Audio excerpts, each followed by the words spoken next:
Hello. All right. For we're live, Davis. We're Yes. here on YouTube. All right. Hello, hello, hello, my friends. I'm Nicholas W. Fuller. I'm your host and person behind the pages. It's the show where we get to know the people that create the things we love. And I'm joined today by the wonderful and very patient Davis Ashura. Hi, Davis. Hey, Nicholas. How are you doing? I'm doing very good, much better now than I was a minute ago. Awesome. Couple little snags, but we've got our live stream going now. So, Davis, thank you for joining me. We've got some things to celebrate, don't we, Davis?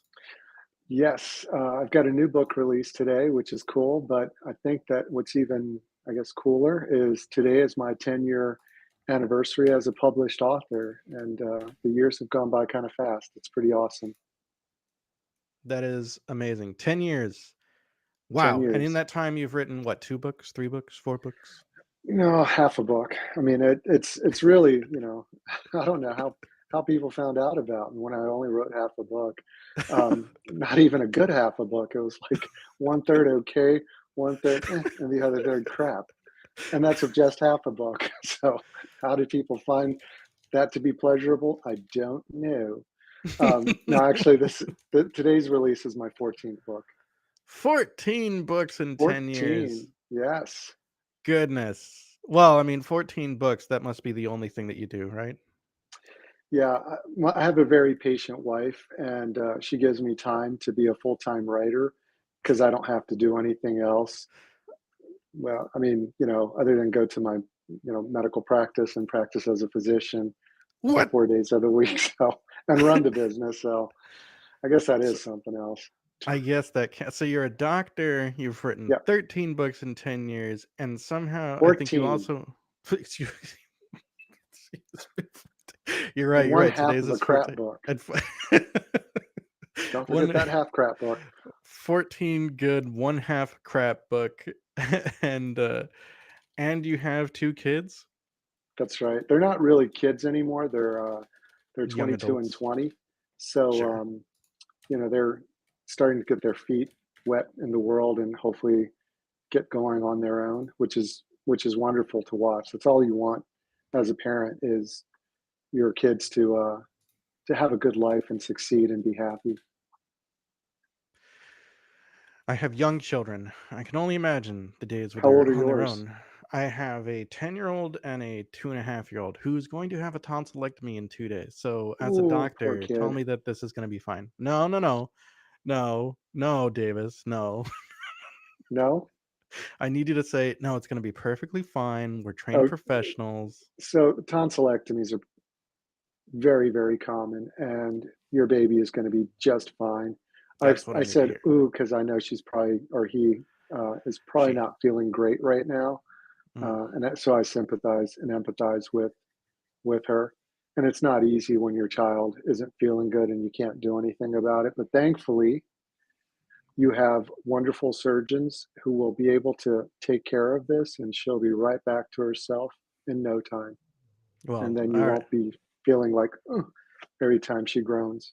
You're good at this. See, I've heard before that you have kind of this nice, like, soothing voice. I literally someone told me about that. You told me that about you, Davis, and I thought, man, I bet he has a good bedside manner. This is perfect. This is exactly what I needed to hear, Davis. Thank That's you. what you needed to hear. But the best part is it's the truth.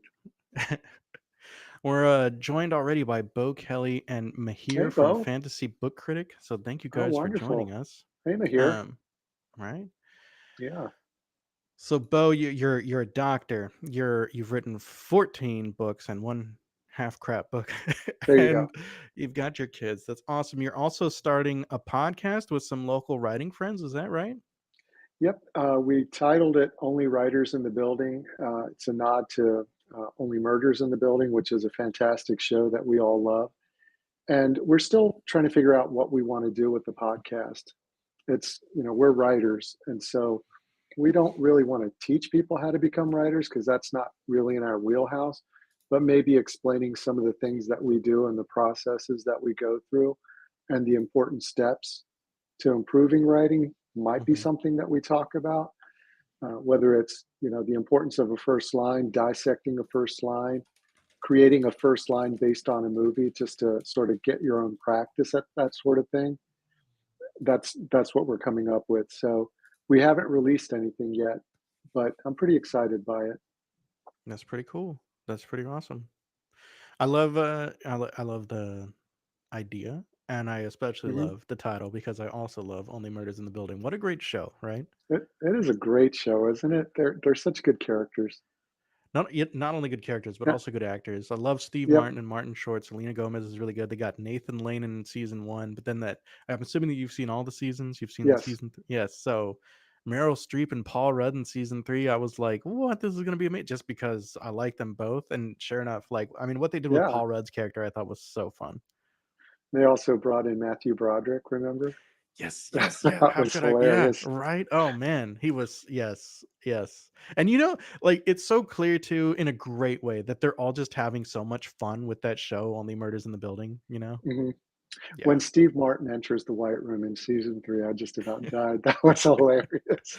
Yes. Oh man. Yeah. It's a delight. So if you can channel half that for your podcast, you're gonna be on a winning, mix, Oh right? gosh, if we can channel like 1/10 of it, I'd feel like it was successful. Right. All right, Davis. So I've got a number of questions myself. I Sure. also went out onto the interwebs and I sourced questions. So we're going to get to that sometime, and I'll kind of pull some questions from some different people also. Um, lots of stuff to talk about. Before we get into that, I thought it would be fun to try Mhm. to work together to create Sure. a little movie trailer for your Uh-oh. most popular series, Instrument of Omens. Sure. Let's go for it. So, I think it has to start with the phrase "in a world." So what do we got? Instruments of Omens. I haven't read that one yet. What is kind of what's going on in the world? Oh gosh, this one's tough. In a world where Uh-huh. elves think they're better than everyone else, one man will Perfect. prove they're not. Those Love it smug already. elves. So, do you want me to go on? Yes. Yeah. All right. That's a good first sentence. I like That's a that. good Like, first tell me sentence. more about like this person because Sure. that's a great way to pitch it to all the people that haven't been exposed to you, Davis. And you got all your books available for free. I want to give them this movie trailer and be like, get it for free. Here's, it's perfect. It's Yeah, perfect. yeah. So, in a world where the elves who are smug as hell think they're better than everyone else, one man will prove them wrong. His name is Cinder Shade, born in a village in the back end of nowhere, drowned in a well, but somehow alive. Or is he? Cinder Shade will journey to the cities and become a warrior like no other. And in the process, he'll change the world. See, I kept wanting to go into my in the Davis. world voice, but Dude, yeah, yeah. I mean, I love it. but now I I don't love it. even remember what I said. It was like, and then it's gone.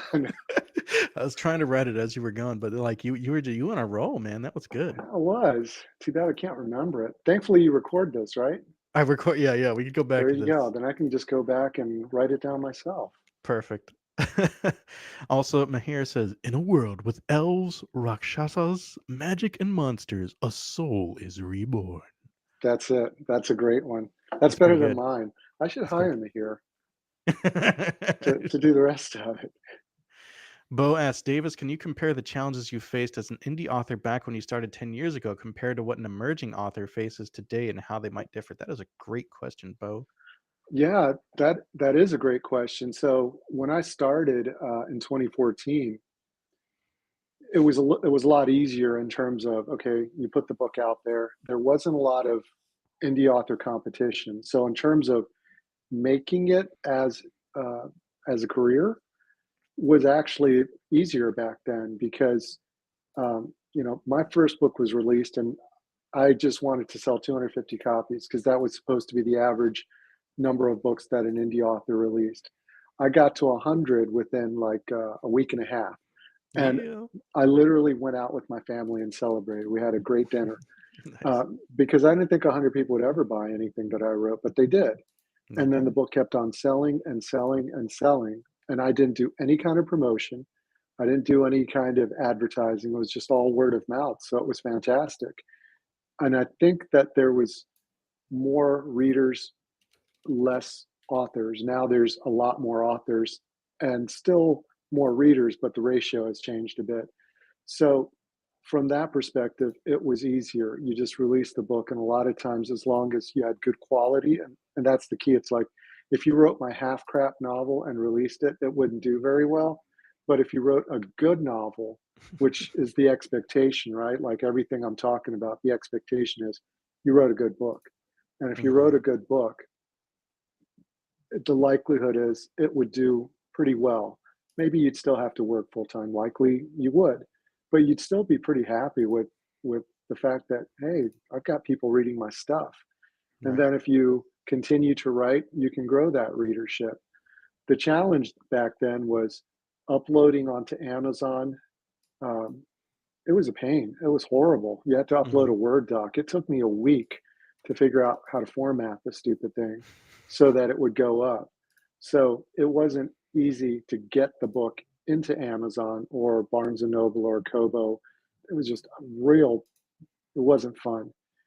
There weren't a lot of cover artists out there marketing their work like there is now. I mean, ArtStation, I'm sure, was there. Deviant Art was there, but it wasn't as easy finding artists. So if you look at the cover art from back then, they're not as strong as they are now. Um, and that's just the nature of that's just the way it is. So it's a lot easier finding good cover artists, affordable cover artists now than it was back then. But in terms of um, becoming known, it's harder now than it was back then by far. I think it's a lot harder now to gain a readership without having to pay a ton for advertising, that sort of thing. Right. Some people get lucky, but in general, it's harder. Then you have the outliers like Ryan Cahill and J.R. Matthews. They just came out of nowhere, man, and they just took the world by storm. And it's awesome. I love seeing Right. authors still having that kind of success. Would you count Travis Baldree in that same kind of come out of nowhere, or do you think that because he was already working with audiobooks for a while and people kind of knew him that way, that That's because a Legends and that's a Latte is like, yeah, right, that's huge. I mean, it's a New York Times bestseller, and Travis could probably quit narrating, which I hope he doesn't, because he's narrating my Eternal Ephemera series. Please don't quit, Travis. Please don't. Um, but he's that book has done really well for him. Now, did he come out of nowhere? I kind of think he did because Travis is known for narrating lit RPG and progression fantasy for the most part, and Legends right, Lattes is a cozy hmm, fantasy that doesn't have those kind of progressive elements that Cradle does, for instance. So right, it's not a natural readership for him, I wouldn't think.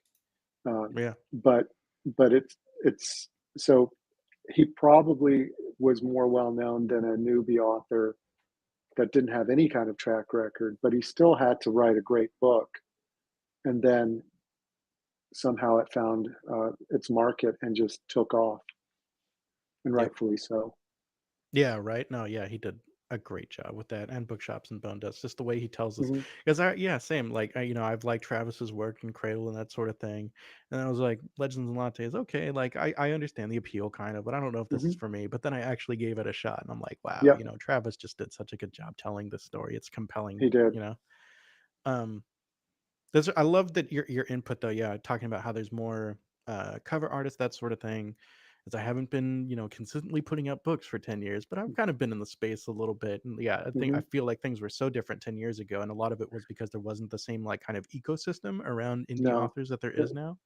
yeah, the ecosystem's been built out pretty nicely, and Right. it's not just cover artists, but Right. editors. Editors. Yes. Yeah. Yeah, Yep. we didn't have editors like we do now to the Hmm. same extent. It wasn't as easy to find them, Right. and now it's not really that hard. You can go to Readsy and find a bunch of editors, and they're even rated, so you're okay. Right.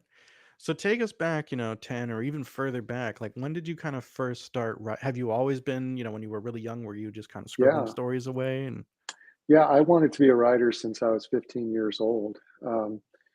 I grew up reading Hardy Boys and Greek mythology books and Norse mythology books. a ton of biographies about young Americans. And then I can't even remember what the first science fiction book I read was, but I know the one that I loved the most was Dolphin Island by Arthur Clarke. And then I read The Hobbit and Lord of the Rings, and I've been chasing that ever since. And Got my little 15 years extended old is when I first edition. wanted to write, and I started scribbling. I got like 60 pages in and ran out of steam because I didn't know where the story was going. And and then things got in the way, like college, med school residency, Yeah, I wanted to marriage, be a writer fellowship, since you were those kind of 15 things. and then stumbled into Yeah, being a doctor. Whoops. yep. Took a left turn at Albuquerque, and still somehow ended up there in the right place. Nice. Um, but yeah, I wanted to be a writer since I was 15, and then um, my wife and then I tried to write a book when I moved here to North Carolina in 2003. I actually completed it, and it was horrible. It was just garbage. It was just so bad. So anyway, I tried and to edit it. It was still terrible, and so I gave up. I thought, I'm just a doctor. I'll just do that because I'm not good at writing. And then there was a short story writing class here at my local community college, and my wife saw an ad for it in the paper and made me take it. If she hadn't seen that ad, I don't think I'd have become a writer. It was just because she saw the ad that she showed it to me, and she's like, "Why don't you take this class? You've always wanted to be a writer." I'd given up on it at that point, and this was in 2008. I took the class, and then there was a long fiction class afterwards. I took that class, and then some of us formed a writers group, and that was pretty instrumental in keeping the motivation going to become a writer. But if it wasn't for that initial class, I don't think we'd be talking. I wouldn't be a writer. Yeah. That's awesome. That's so cool that your wife was supportive of you that way. I'm amazed too that yeah, you met some people in that initial class and you Hmm. formed a writers group and you kind of still Yeah. been in touch. Like are some of them also I mean that's certainly a way to do it and Brandon Sanderson talks about his college writing group kind of Hmm. continuing even today, but have they been writing as much as you? Are they self-publishing? Are they trad pub? Are they writing at all Yeah. anymore? All of them are published. One writes World War II aviation fiction. Another writes historical fiction. The other writes kind of um, how would I categorize it? It's fantasy, but it's kind of more mythical fantasy. Mm, Um, but they all have published. They're all indie published. One's done really well for himself, and the others have done moderately well. It's just it's just really cool. We've had writers come in and out of the group over the years, but me and two other guys, we've been there for over a decade in the writers group, and we're in the podcast together now too. So it's nice, and it nice. keeps us motivated. Nice. Nice. That's pretty cool. That's amazing too that your podcast is all over. Because I mean, I'm getting to know you now, Davis, but I've heard good things about you from people online, and it seems like you know like quite a few people online. But that's amazing that you've had so many local connections too. I'm kind of surprised. Yeah, it's a small town I live in North Carolina. It's only about 45,000 people. But Okay. what always, well, it used to surprise me. It doesn't anymore. Is when I ask people who I meet, and I meet a lot of people, what do you like to do? It Hmm. will. It's shocking how many of them choose reading as their favorite hobby.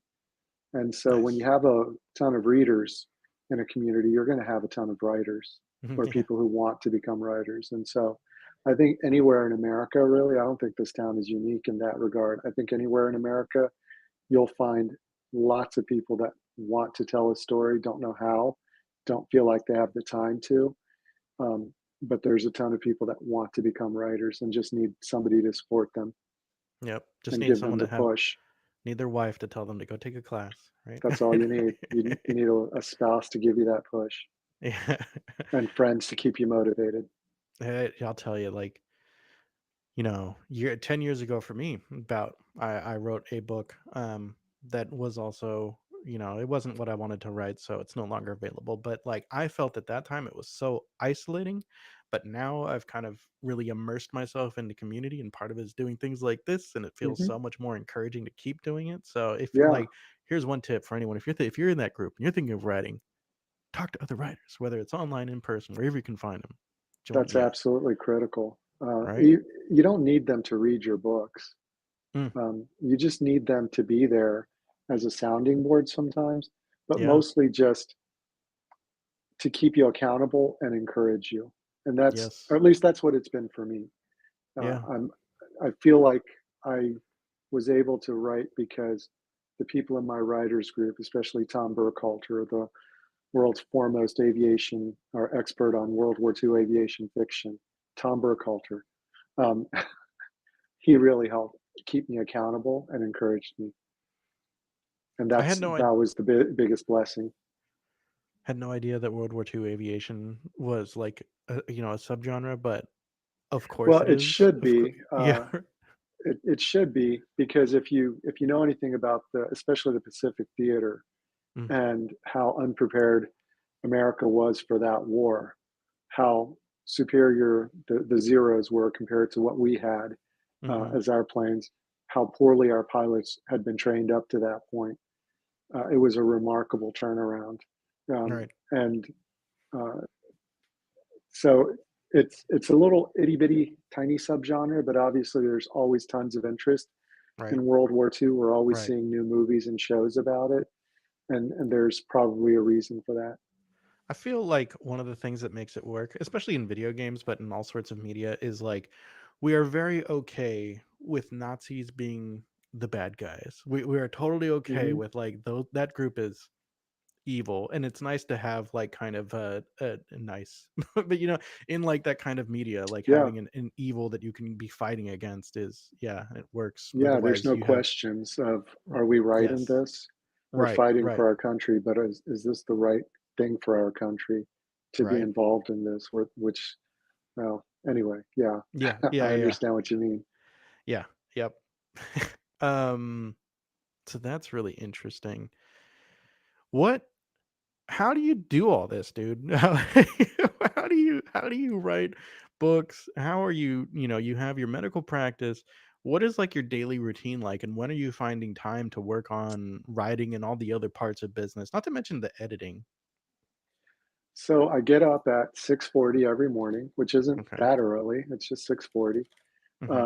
Get to work by around 7:20ish, and Okay. uh, and then I take care of whatever paperwork landed on my desk overnight.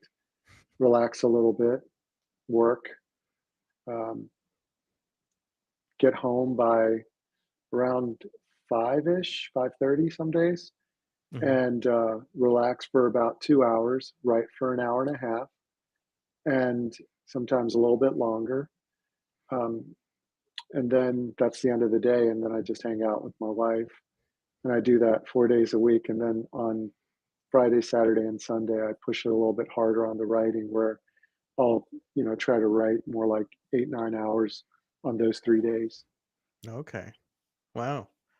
Wow. Well, when you're writing for 8 or 9 hours, do you have like a word count goal that you're trying to hit, or is it just a time amount that you're like, I'm going to do as much as I can in this amount of time?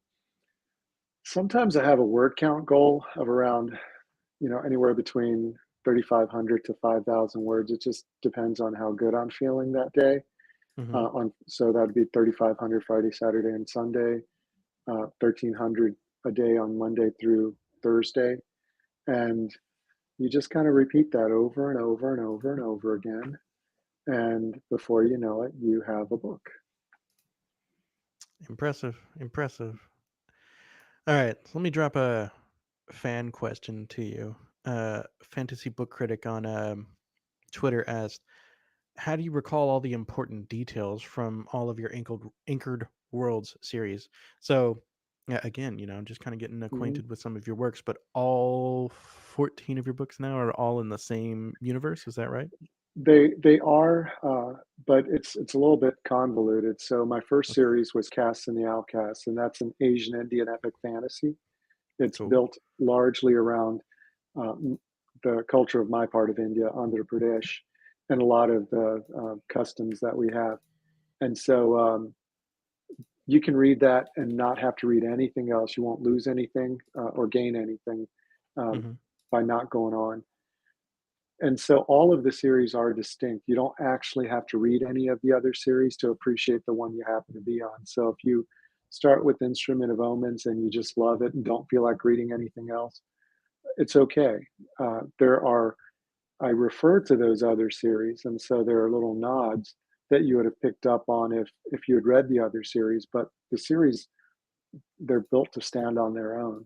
You don't have to have read what came beforehand to appreciate what you happen to be reading. So there are 14 books, but I guess it's more like Michael Moorcock's Eternal Champion, where there's Elric and there's Corum and the others, or Brandon Sanderson's Cosmere. So in that regard, it's a little bit different. But in terms of that specific question, I can't remember all those details. I mean, there's so many. So I've got so many notes. I've got a binder full of notes that it's literally about that thick now, just papers, and it's all organized.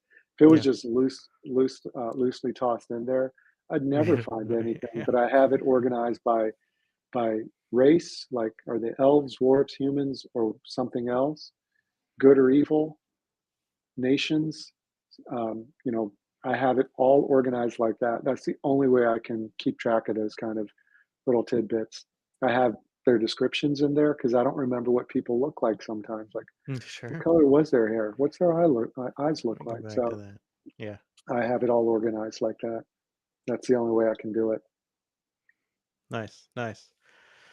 That seems smart. Yeah, I don't. Yeah, I think I'm intentionally avoiding the giant world thing, and part of it is that issue. I don't know Yeah, if I could keep it all, situated. yeah. I meant Cass and the Outcast to be this really small, tightly focused story about four people. Four. And instead it was like 40 people. And where the hell are these people coming from? And it just got away from me. But the story took me that way, so I couldn't really stop. And so suddenly I thought, oh, this is going to be easy to keep all these characters in place. And then, nope. Yeah. Yeah. So if you can keep it tight, I would I would advise that. So in writing, there's of course, as you know, there's like what's called planners or plotters, and then there's Hmm. pantsers or discovery writers or gardeners versus architects. And of course, planning, outline, that sort of thing, versus discovery writing, where you're just sort of seeing where it takes you. So it sounds like you're a little Right. bit more of a discovery writer. You know, you can be both. You don't Yeah. have to be a full on architect, gardener, plotter, pantser. You can be Yes. a little bit of both, and I think that's actually where a lot of people fall in. Where Mm-hmm. even the people that are just kind of saying they make it up, they probably still have a kind of general idea of where they're going or where they want to go with the story, where their characters are supposed to be. Mm-hmm. They just don't have all the details between A and D, but they have D. Um, Right. and then the plotters, they may have it all planned out, and then you take a sharp left turn at Albuquerque, like I did when I was 15, and you go somewhere else. And that's happened to me multiple times where I thought I had it plotted out, and I didn't. It was completely different than what I expected it to be. Um, Nice. and that's actually a good part of writing is when you do discover something different than what you intended, and it's better than what you intended. Yeah. Yeah. I'd yes, always nice when like the puzzle pieces sort of fit together and you're like, "Oh, I just figured," Yeah, Yeah, right. yeah, right. Yeah. So I got another question from Daniel Coolbaugh, the host of the Fantasy and Sci-Fi Fanatics podcast. Great dude. Yeah. He asked, "Which one of your characters do you most identify with, and why?" Probably William from the William Wilde series, and the reason is because he's a half Indian. I'm full Indian from India, but he's half Indian. One of his parents was Indian, but he went to a Catholic high school in Cincinnati, Ohio. So that's who I'm most similar to. I'm not a warrior, although William becomes one. So I couldn't even come close to being like Cinder Shade or Rook. they're who people should aspire to be. Sure, But sure. that's not me. They're just much better human beings than I am. So if I was anybody, it would be William. Nice.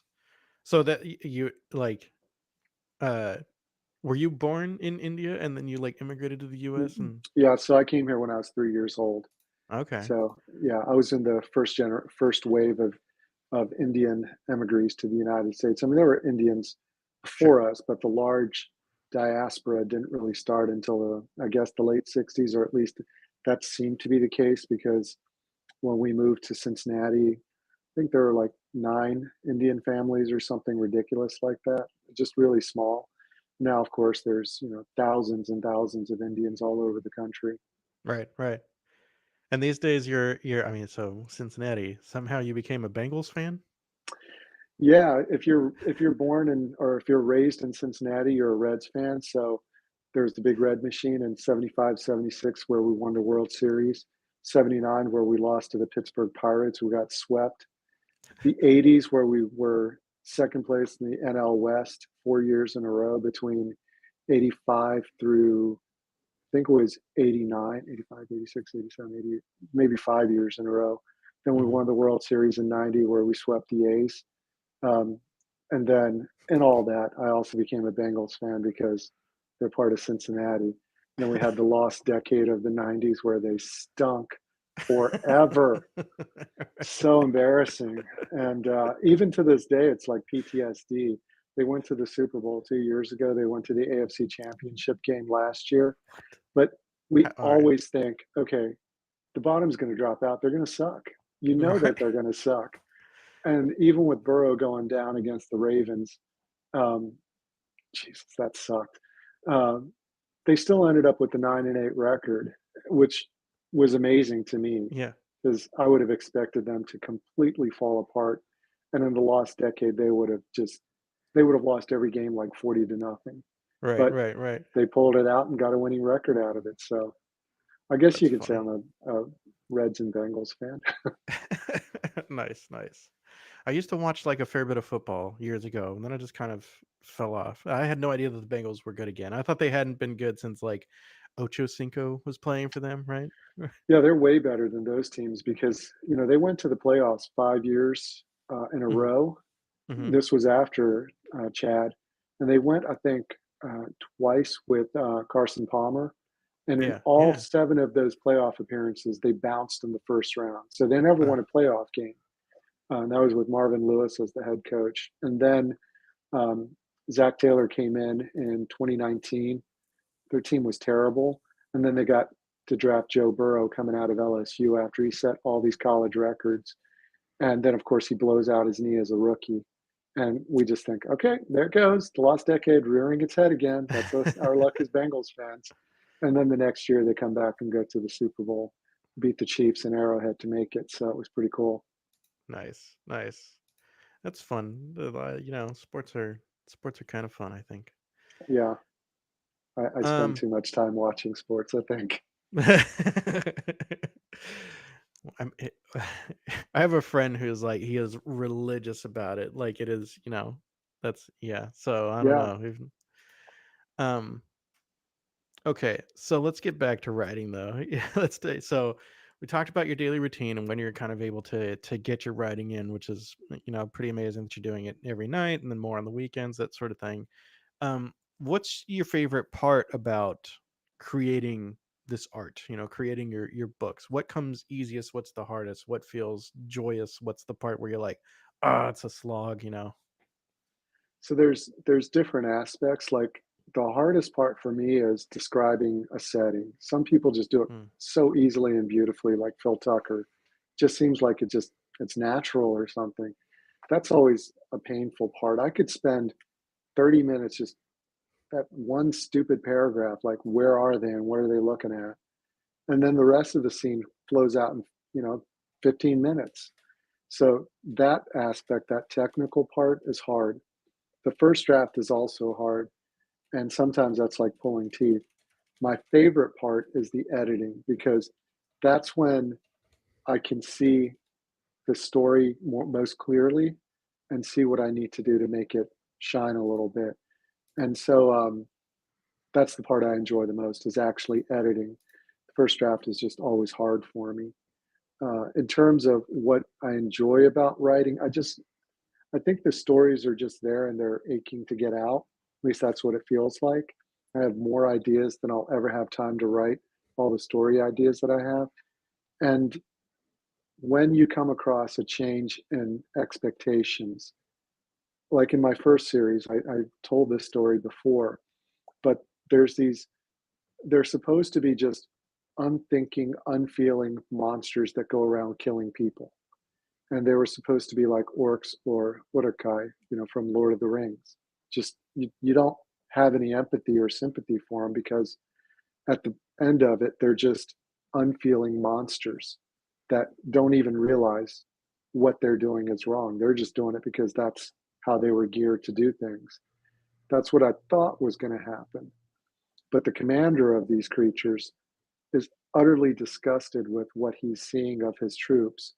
And he has a close cadre of individuals that all feel the same way. And it shifted everything and probably everything I've ever written just because that one that one sentence somehow resonated with me and I just was like, let's see where this goes. And that's the pantser, I guess, because I had it plotted totally different.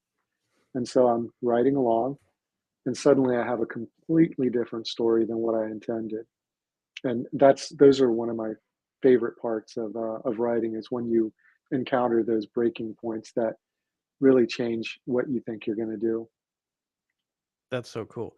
So you had this plot in mind, and you had these characters in mind that were Hmm. like sort of mindless killing machines almost. And then the commander says one sentence, and you wrote that down. It came to you, and it changes everything that you've written since. Yeah, it did because it certainly changed that entire story, the cast and the outcast, because then those characters became sympathetic because they were trapped in this position uh, by nature of their creation and who's in charge of them basically. They can't really Wow. argue against their orders without being annihilated themselves, but they're always undercutting the orders as best they can. So Wow. those characters became sympathetic. That happened early on in the first book. So that changed the entire series. And Yeah. because they changed, then I had to reach into their troops too, because their troops were thinking creatures also. Right. And uh, and so their troops also had the same ability to become something other than what they were created to be.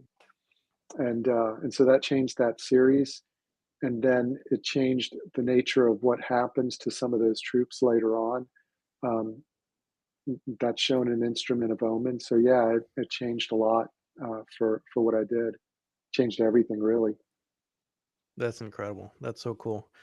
If you're just joining us, I'm talking to Davis Ashura, author of 14 different books. His latest comes out today, but all 13 of the ones he wrote previously are available for free. Is Free.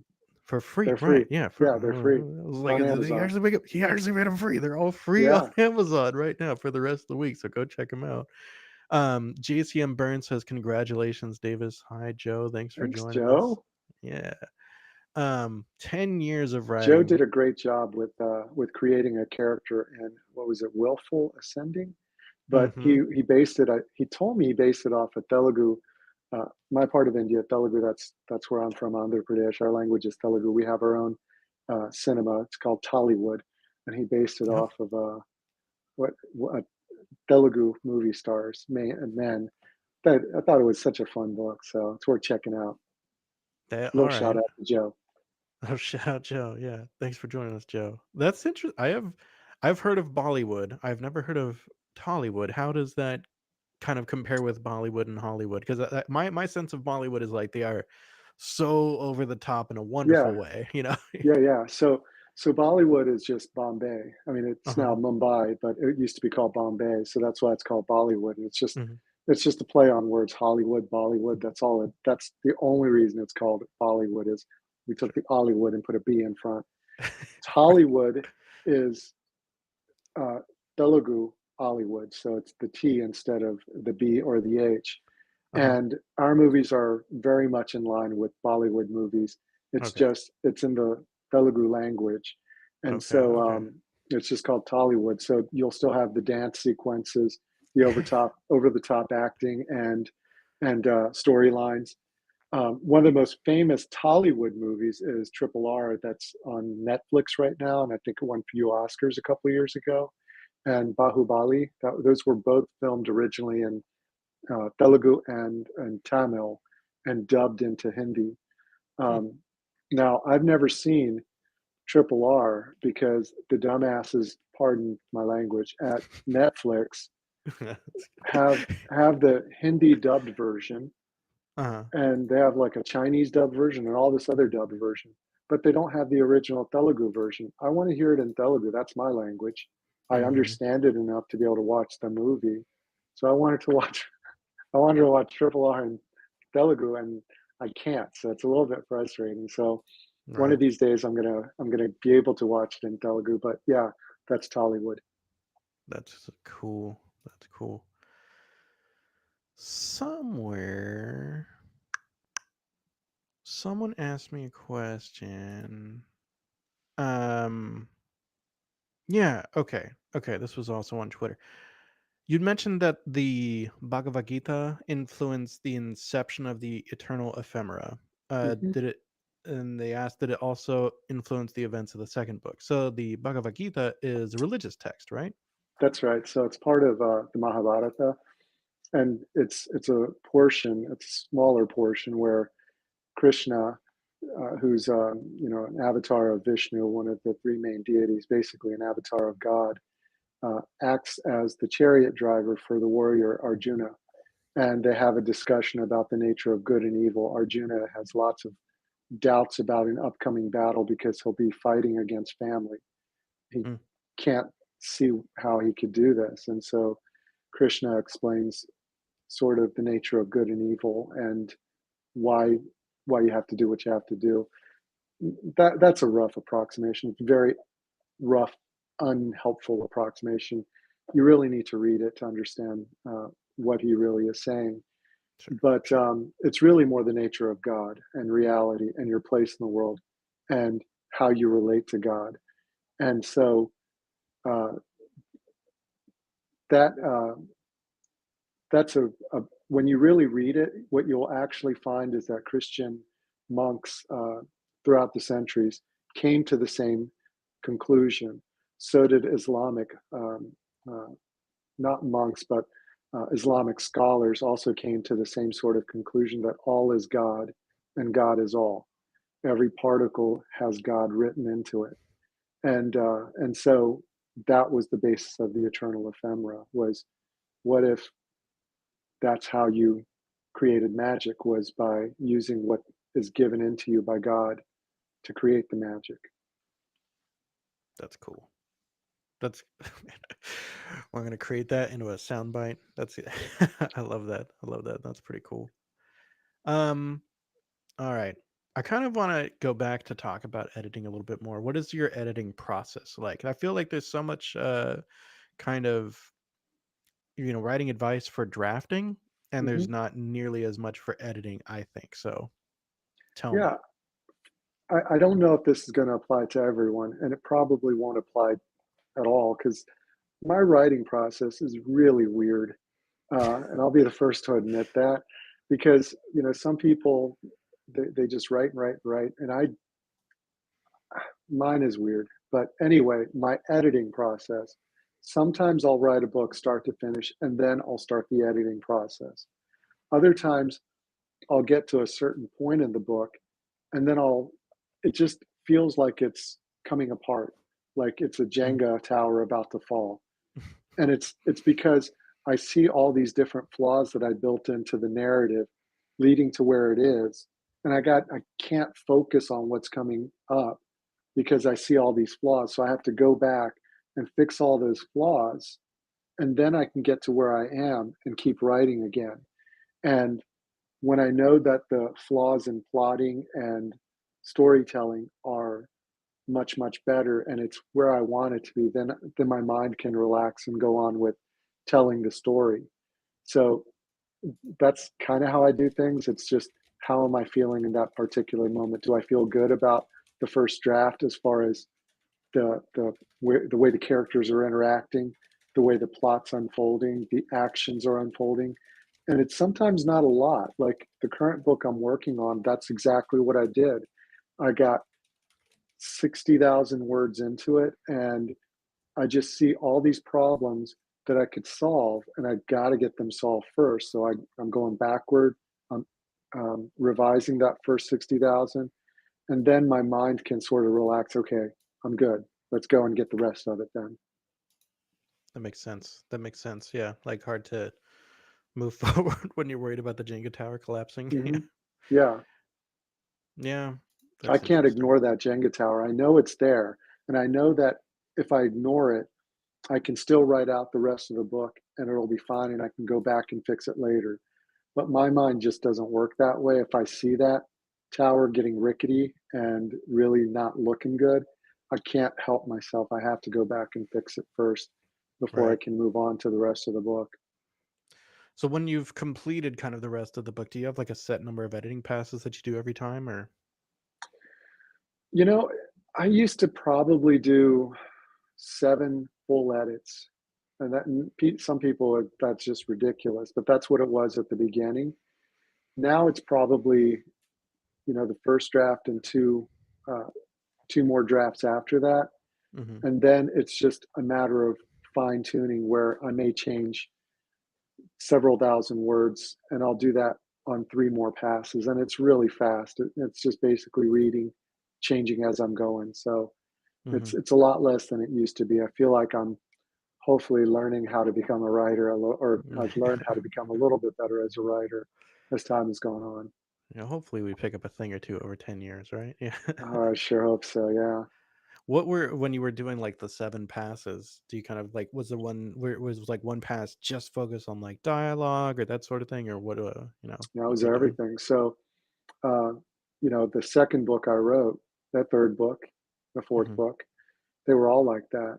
So what I would do is I'd write that first draft, and then I'd go back and I'd revise everything. And I, Everything. Okay. when I thought about it later on, it was like that first draft was about 75% of what I wanted the story to be like. The second pass was 85%. The third pass was 95%, and each subsequent pass was just a fraction more until it got to where I wanted it to be. So the difference between like the fourth pass and the seventh pass was minuscule, but sometimes those final few passes really cleans up a lot and Sure. makes the book shine. And sometimes my sister, who's my best editor, she'll really Nice. tell me what what's not working and how to change it. And she always seems to think, "Oh, you got to rewrite everything," and that's not true. It's just there are certain sections you got to really fix. And when you count it all up, it might be 1,000 words that you have to add or subtract throughout the entire text. But those 1,000, 1,500 words, they make all the difference. Yeah. Right. You can count on family to one Yeah. not hold punches, but then two be like to, to do it all over, right? That's the funny thing. They always say, "Don't ask your friends or family to read your book," and that's probably a good piece of advice. But in my case, I have a sister who's honest, Yeah. and Yeah. so I can count on her to read it and tell me what's going on. Nice. That's cool. Wow. Yeah, that's interesting. I'm love kind of hearing the different process. So, I'm gonna pull a question from Reddit, and it's a little kind of funny, but they ask, "How did you get your cool surname?" They asked if it's. Seriously, that's what they ask. I know, but they said that Asura, Asura, is Indian word which means demon, like the That's opposite of exactly Indian it. gods. Yeah. And so Yes. that's where you drew it from. So I was looking for. This was way back in 2014, 2013, whatever. Uh huh. I needed a pen name because I didn't want people to find me as a doctor. I just wanted Sure. them to look for me as a writer. And in my head, I thought, well, maybe one day I'll be traditionally published, and I want my books to be shelved at the very front when a person Mm, goes to the fantasy section, so that by the time they get to tease or R's or S's. They're like, I found my book, I'm out of here. So I wanted mine to be right there at the A's. And so I was playing around like, what's easy? And so Yeah. just as a joke, it's Devas Asuras. So Davis is Devas. So it's kind of like angels and demons is my is my pen name. Ah, that's so Somehow I cool, hit on a actually. Dan Brown book. It Yeah. landed in my head like angels and demons. What would that be? Davis Asuras. Davis Ashura. That sort of sounds like a real name. So There you go. that's how I came up with it. There you go. One of That's my pretty funny. aunties heard that. She was not pleased. Well, that's why you don't let Babu, family that is read. a terrible name. What are you doing? You should not do that. And I'm allowed to speak in that accent since I'm Right. Indian. That's how my Right. aunties speak. That yeah, that's I think that's the modern rule with accents. Like if you're doing it as a person, then it's Hmm. fine. If you're doing it as like, oh, all Indians speak, that's not okay. But if you're like, my Right. auntie speaks like this, she's like to talk this way, then it's okay. Yeah. Then it's okay, right? Yep. That's so good. That was good. You nailed it. Um, okay, we talked editing. You've been doing this for 10 years now, Yep. Davis Angel. Yes. Something like um that. right. What have been some of your most fun opportunities that have come from doing this? I know, like we talked a little bit before, you've met lots of different people online. I know Hmm. you've like I've seen pictures from Dirk Ashton where you guys are hanging out together. You've had Yeah. some different fun opportunities. What's been some of your absolute like standout? Be like, man, I that was so cool, and that never would have happened to me if I hadn't started actually putting my books out 10 years ago. Easily meeting other writers, especially at places like Dragon Con. Uh, it's just, when you're a writer, you're caught in your own worlds. It's private, it's solitary, it can be confining. Yeah, And then you come out, join the world, but you don't ever hear from other writers. Like if you're a doctor, you talk to your colleagues. If you're an engineer, you're talking to other engineers. sure. Same with just about any other profession. You can talk to others in the field that are in that building with you. But when you're a writer, you're just in your own bubble.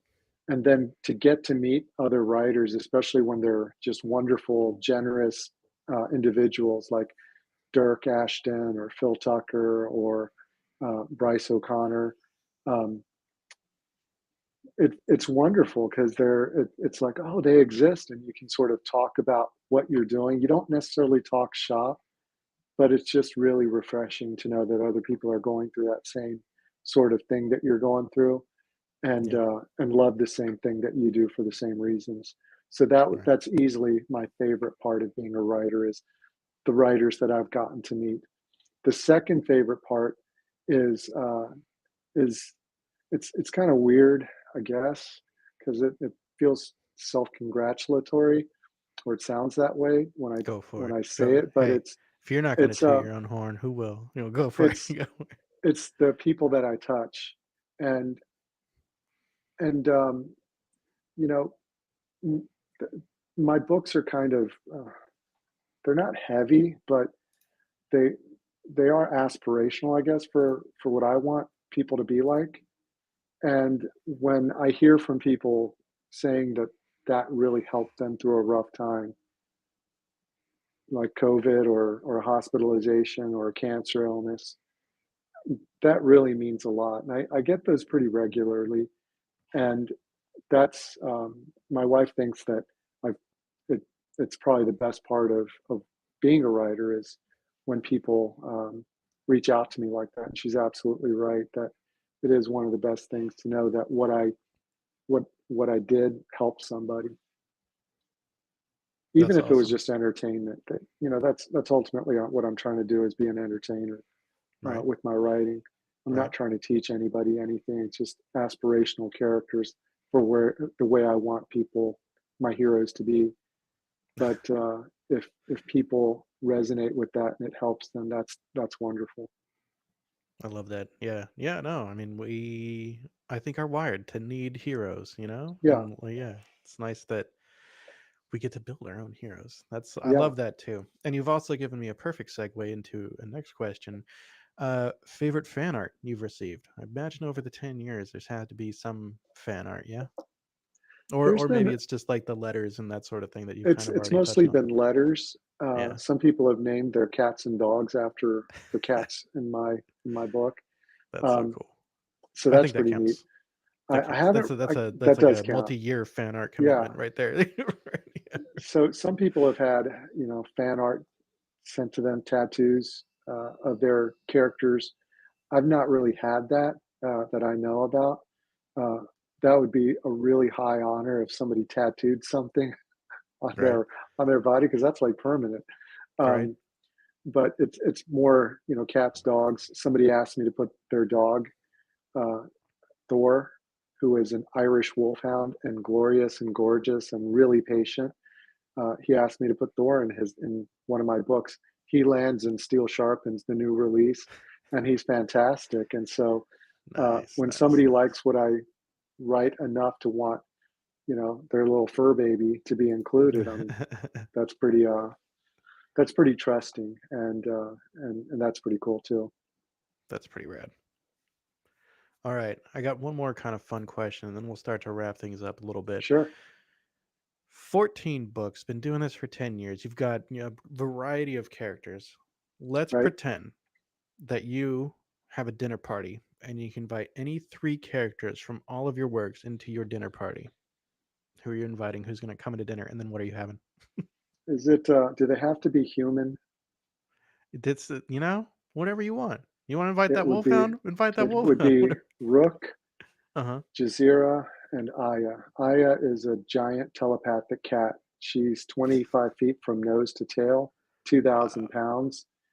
Uh, and the only people that she really likes are Rook and Jazeera, but she tolerates most everyone else after getting to know them.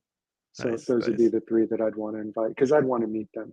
Those would be the three that I'd want to meet. I can't imagine what a giant telepathic cat would like say to you in your head. That would be fun. She wants you to scratch her chin. Scratches, scratches, please. That's all she wants. She'll Nice, look at nice, you nice. with expectation of scratch my chin now.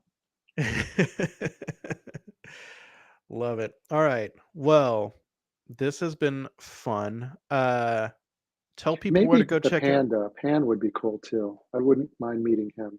That would be Right. enough. Could I, if I could have a fourth and fifth, it would be Cam, uh, main character from Eternal Ephemera, and his best buddy, talking panda named Pan. That would be nice too. Right. Right. Yep, There you go. There you go. You got to serve some bamboo then, I guess too. a lot of bamboo. Pan does nothing but munch on bamboo. um. So you've got all the books are free right now. What an amazing. Yep. What even inspired you to give all your books away for free right now? You know, it's 10 years, and so many people have supported me. Um, and a lot of people read what I read through Kindle Unlimited, so they borrow, return, and that's great. I get paid that way too.